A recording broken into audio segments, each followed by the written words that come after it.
story time. So today, me and this person, they don't want to be named, so I'm not going to name them, but they were at the gas station. And apparently, they don't know how to fill up gas. Like, they go, why isn't it filling? Should it already be at 26? And I was like, I don't know, no.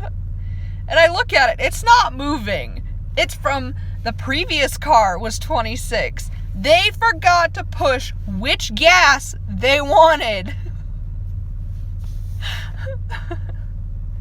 Total blonde moment for them, I swear. Oh. Not gonna lie, I've probably done the same thing. Bye.